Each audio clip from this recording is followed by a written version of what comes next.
আমাদের কর্মসূচিতে আসে, স্বতঃস্ফূর্তভাবে আসে। সকল ধরনের অপরাজনৈতিক কালচার পুরোপুরি বিলুপ্ত করতে আমরা সক্ষম হয়েছি। তারা আমাদের কর্মসূচিতে আসে, স্বতঃস্ফূর্তভাবে আসে এবং আগামীর বাংলাদেশ বিনির্মাণে তাদের বিশ্বাস রয়েছে। ছাত্রদল এককভাবে ভূমিকা রাখার সামর্থ্য রাখে, তারাই আমাদের পতাকা তুলে আসছেন। সংগ্রামী উপস্থিতি, আমরা গেস্ট রুম কালচার, হল দখলের রাজনীতি এবং শিক্ষা প্রতিষ্ঠানে মোটরসাইকেল শোডাউনের রাজনীতি, ব্যক্তিগত শোডাউনের রাজনীতি সহ সকল ধরনের অপরাজনৈতিক কালচার পুরোপুরি বিলুপ্ত করতে আমরা সক্ষম হয়েছি। আমরা গর্ব করে বলতে পারি, এক বছরে এই ছাত্রলীগের স্টাইলের যে কালচার ছিল, সব কালচার বিলুপ্তে অগ্রভাগে ভূমিকা পালন করেছে বাংলাদেশ জাতীয়তাবাদী ছাত্রদল।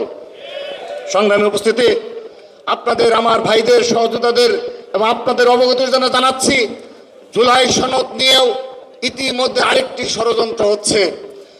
কেউ কেউ এটিকে শুধুমাত্র নিজেদের কুক্ষিগত করার জন্যে শুধুমাত্র রাজনীতি বক্তব্য প্রদান করছে। আমি সবার সম্মুখে বলছি, বিএনপির পক্ষ থেকে আরো 3 মাস আগে এই জুলাই সনদের প্রস্তাবনা সংস্কার কমিশনের নিকট জমা দেওয়া হয়েছে।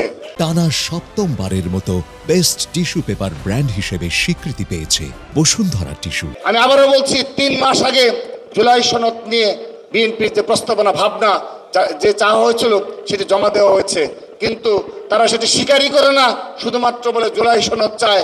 কিন্তু তারা সবাইকে নিয়ে ঐক্যবদ্ধভাবে যেটি জুলাই সনদ প্রণয়ন করবে, সেই দৃষ্টান্ত, সেই ধরনের কোনো পদক্ষেপ আজকের দিন পর্যন্ত আমরা জানি না। সংগ্রামী উপস্থিতি, 5 আগস্টের পরবর্তী বাস্তবতায় আমরা 28টি ছাত্র সংগঠন একত্রে বসে অনেকগুলো সিদ্ধান্ত নিয়েছিলাম, কিন্তু এই সিদ্ধান্তগুলো বাস্তবায়ন করতে পারিনি।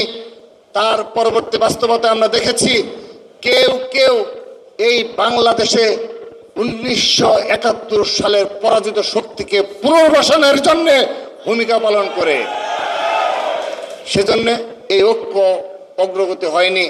তার মূলে রয়েছে, আমি একটি বিষয় বলতে বাধ্য হচ্ছি, ছাত্র সমাজকে সবকিছু জানতে হবে।